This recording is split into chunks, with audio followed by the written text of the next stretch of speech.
missed y'all. Alexis, how are you? All right.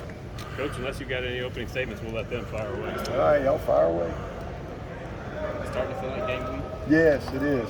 Excited, man. It's been kept them inside today, just taking them out of the heat. You know, we've had enough heat, so it's just trying to really get them fresh and focused, and you know, it's really all game plan type stuff now, game prep, and you know, and that there's always a little excitement when you really turn your full focus to the opponent, and you know, you're not beating each other up every day and working on each other's schemes, and things match up a little bit better. So it's been good. It's been good last couple of days, and you know, tomorrow's kind of our mock game. A lot of situational stuff and a lot of teaching tomorrow. You really look at it. We've got a lot of guys. We got 30-something freshmen counting all the walk-ons that have never been through a game. And then last year, we've got 2 freshman group that really haven't had a normal type of game day. So a lot of teaching tomorrow. Again, it's a very, very important day from our preparation standpoint, not just for the team, but for the staff. We do full game prep, game execution, box, sideline organization, you know, all those type of things. So very important day, and again, a lot of special situations scripted throughout, just to keep us sharp and make sure we're all ready, as ready as you can be to go play, you know, without having played a game in a while. So it's a big day, and then we'll be back in here Saturday and have a good kind of final prep this week. And Sunday is we just got an athletic department function, and then it's game week. So it's time, it's here. We're excited about it, and you know, guys have had a good energy to them. Coach, you didn't have to deal with this last year, but are there some freshmen that you decided you definitely will not redshirt? I assume Will Shipley will probably be one of those guys. He's probably a good assumption. Yeah, I mean, you know, he's a definite guy. I don't think there's a big secret there, but you know, there's a few that are on the bubble, and you know, we've had that over the years now. The good thing is we get 4 games, so we don't really have to make a decision fully on anybody. You know, that's really one of the best rule changes ever, because it really keeps guys engaged, and they have to be ready. So it just helps a ton when guys know that, hey, they're all going to have an opportunity to play, hopefully at some point. And you know, we've had years where there were some guys that we thought we would redshirt, and they played. And we've had some years like KJ, we thought he was going to play all year, and then he kind of redshirted himself after 4 games.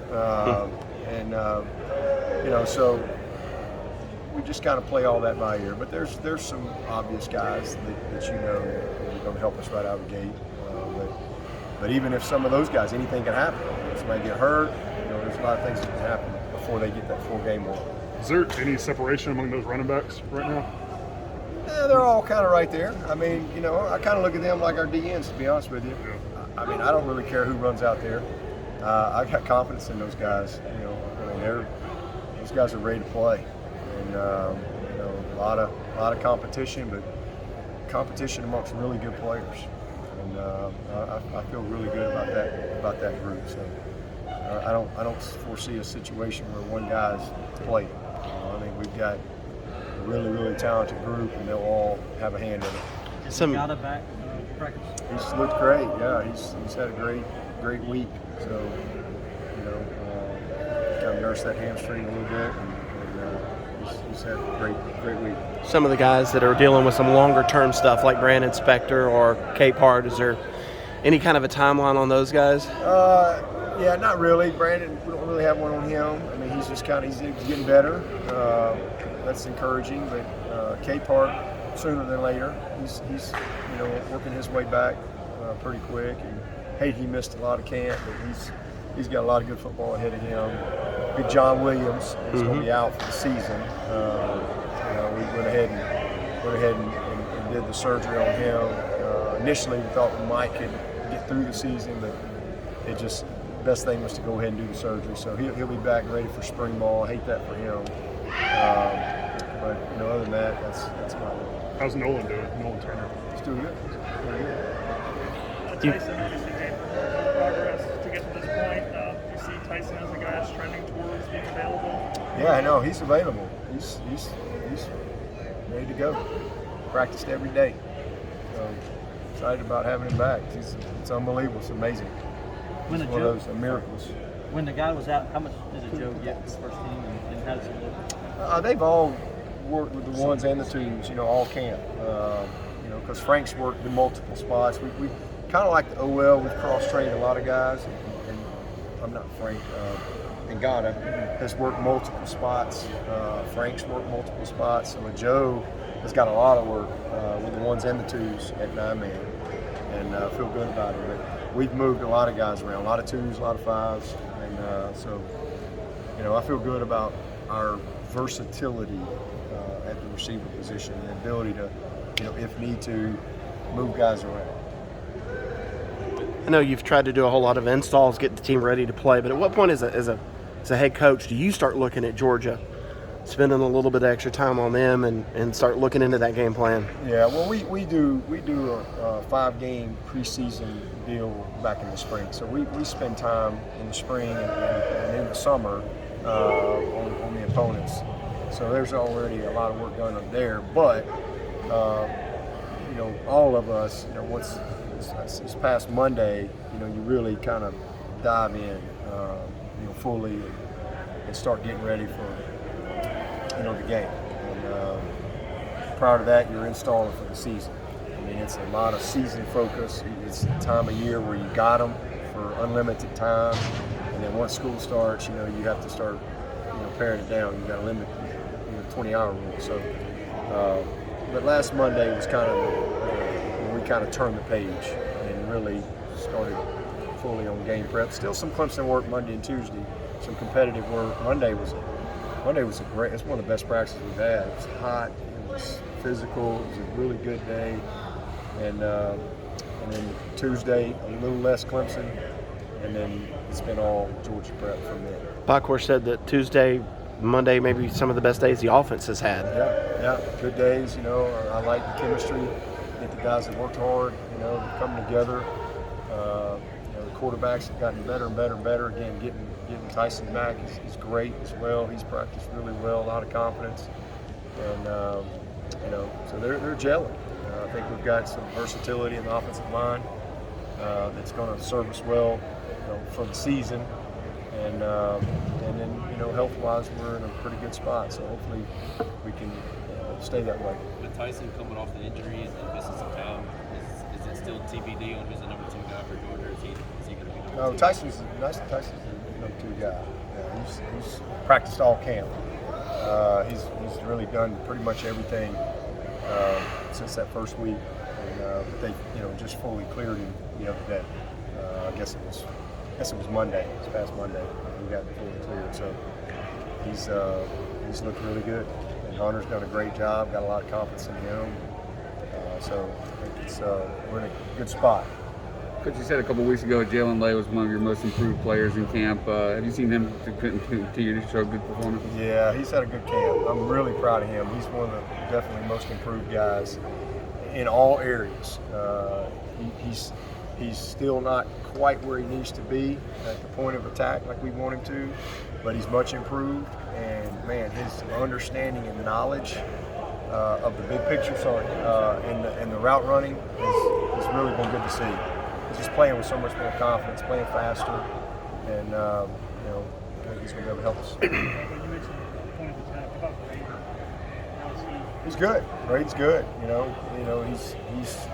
He's very willing. He's a tough kid, and excited about what he's done this camp. He's been in a lot of battles, knows what he's got to do, and knows how to use his body, knows how to position. He's not Dwayne Allen at the point of attack, but he doesn't need to be. We just need him to be the best version of himself. 250-something pounds, and he's plenty big and strong. He's just got to play with good fundamentals and have the right mindset. And that's what I'm proud of him. He knows what he's got to do. He's got big time aspirations, and he's got to put it on tape. Do you see Barrett on the deal with additional guys?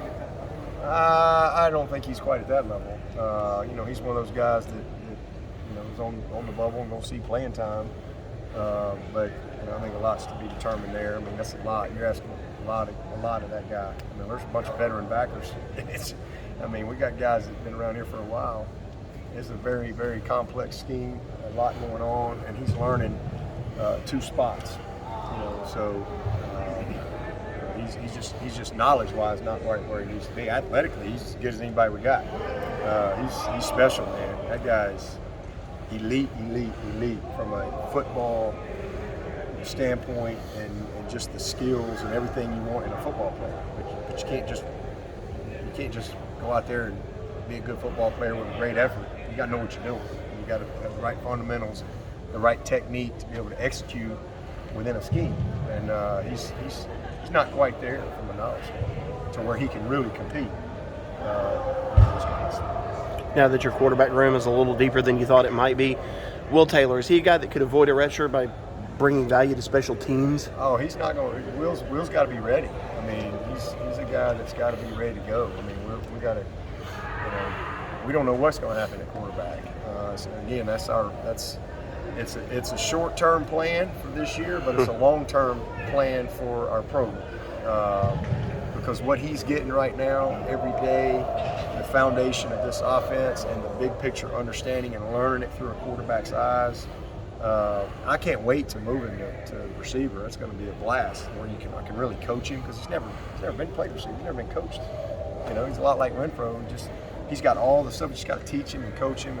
But once he has this big picture understanding of everything, he's going to be a great player. So we just got to have him kind of keep going where we are right now. And if there's ways to use him throughout the season, we'll do that. But I got to keep him engaged, and we will. He's definitely brings a lot to the table. I'm going to say that moving him potentially to center, play some center, he thought was beneficial for him, for his draft stock as well as the team, and mutually beneficial. Oh, I think it's absolutely. And he's done a lot of snapping the last 3 years. We just hadn't played him a ton. He played a little bit last year, but not a ton at center. We haven't had to, but he's worked it forever. We got a lot of guys that have done that, but there's no doubt for him to be able to demonstrate that he can, because he's going to have to play center and guard. But for him to demonstrate that he can do that will definitely benefit him. Because now you're a 3-position guy, instead of just a guard. And he's certainly got the mentality. He's got the intelligence that you need. So he'll play both throughout the season for sure. How many offensive linemen would you be comfortable running out there right now? I think we got 9 guys today that I feel good about, that I think are very functional, and I think we're right there at 10, 11. I mean, we've got a 10th guy that's kind of right there. He might not be quite ready where we need him for this game, but he's right there. And then we got an 11th guy that I think is pretty close too. So I feel pretty good about it. What do you remember about those Georgia games in 2013 and 14, and specifically that catch from Stanton, that touchdown? That was an unbelievable electric night here in the Valley. And Sammy Watkins, remember Taj Boyd, a little RPO to Sammy for a touchdown. And then,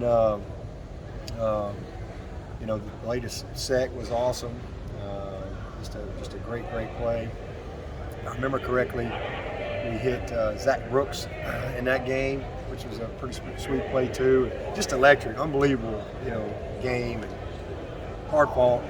And then they kicked our butt 14. It was a good game. That was the game. I don't know if y'all remember me, but Coach Spurrier called me after the game. I think they'd gotten beat by like 50 against A&M. On like a Thursday night, and we played, and it was pretty competitive. And then fourth quarter, we were just terrible. They just smashed us, ran all over us. We weren't very good. He called me, and that's what I guess he was calling to console me. And he was like, "Yeah, it was tough games." He said, Dabo. I had a voicemail. I still got the voicemail, by the way. I just put it in my Spurrier voicemail file. Steve Spurrier calls you. You usually want to keep those. But he said, he said, yeah, I don't know why we schedule these games. You know, if we play East Carolina, y'all go play Furman or somebody, everybody's happy, get a win. We go play these games. Because they opened up with A&M, I think that's who it was. And he was like, yeah, we pretty much terrible, got our butts kicked for 4 quarters. Yeah, it looks like y'all just got yours kicked for 1 quarter, but hey, you know, we'll bounce back. Go get them next week, you know. And I just laughed, you know, but it made me feel better. We got our tails handed to us down there in the second half. They were more physical, ran the ball. I mean, they were pretty good now. They had them big old backs, and that was I guess that was that Chubb? Gurley, yeah. Todd Gurley, Sony Michelle. Sony Michelle. All them guys were pretty good. So you look back a few years later and you go, well, you know, I guess they were all right.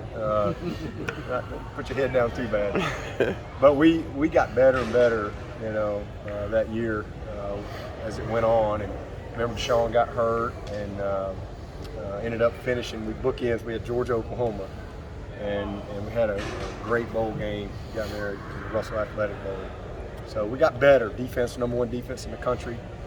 Became dominant as we went through the season, but we just didn't have a good day. But that 2013 game was a heck of a show for both sides. You know, came down to a few plays. That 13 game was where ABC followed you all the way around the stadium and the big video. Rock. How much of a recruiting tool was that? Do you think that made a difference? Yeah, it was like a 6-minute infomercial with Brent Musburger narrating it. You know, if y'all remember that. I mean, it was incredible. I mean, we didn't really know how it was going to turn out, and it was literally like 6 minutes of just an infomercial. It was an amazing moment, and coming down the hill, and I remember the dogs came and met us at the hill, and Brent Musburger had a comment about that. He had some funny comment. Even Georgia had to get a look. Oh yeah, even Georgia had to get a look. Take a peek. Take a peek. And so it was just a really cool moment, and certainly, you know, everybody that's wanting to watch that game, they just had to sit there and kind of take it in. So it was a pretty special way to capture such a unique tradition in college football. Do you have a Mustang voicemail? I do not. I do not. I don't have one. But Coach Spurrier, he still calls. He calls all the time.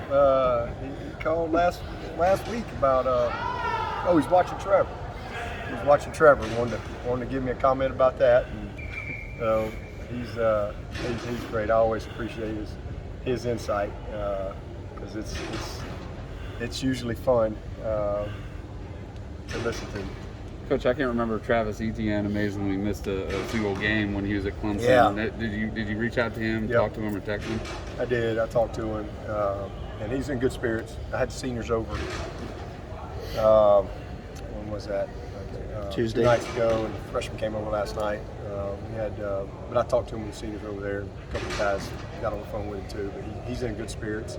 It's just unfortunate, you know. But he's got a long career ahead, so he'll bounce back. It's part of the game. I hate it for him, but he'll be fine. Justin Foster was telling us a couple days ago that the visit to Duke that he took, that they told him that he could play.